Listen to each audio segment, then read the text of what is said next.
संसार के सबसे बढ़िया संबंध आपका क्या लगता है?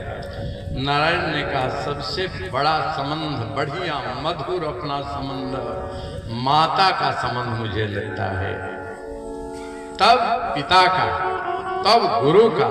श्वास से उनके निकला, मैं नहीं कहता, श्वास से निकला मातृदेवो भव, पितृदेवो भव, आचार्य देवो भव। नारायण ने कहा जहां माता है वही संसार है।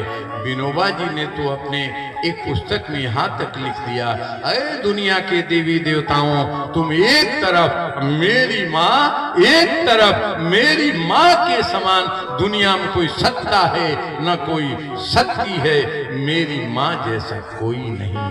सचमुच में माँ जैसा कौन हो सकता है?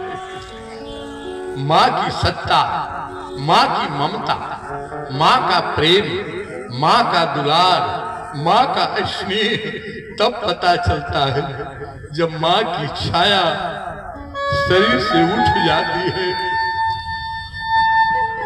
जब आंगन में जीव जाता है। यह पूछने वाला कोई नहीं रहता है कि बबुआ क्या खइब, का पियब, काहे उदास। उस समय माँ याद आती है। जब तक माँ रहती है संसार में, माँ का महत्व हम जीव नहीं समझ पाते। देव ऋषि नारद ने कहा मेरी माँ की याद आई। अंत में मैंने, मेरे पंडित जी ने संभाला। पुनः मैंने सोचा अब क्या, घर से निकल गया। घर से निकला परमात्मा की मुझे पल भर के लिए संत की कृपा से दर्शन मिला। पुनः मेरा शरीर छूट गया।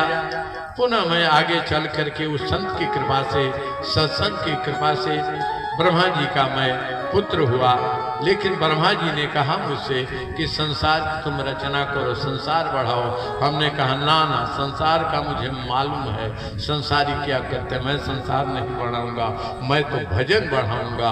और यही नहीं कहा कि जो संसार में जाना चाहेगा उसको भी मैं भजन में मन लगाऊंगा।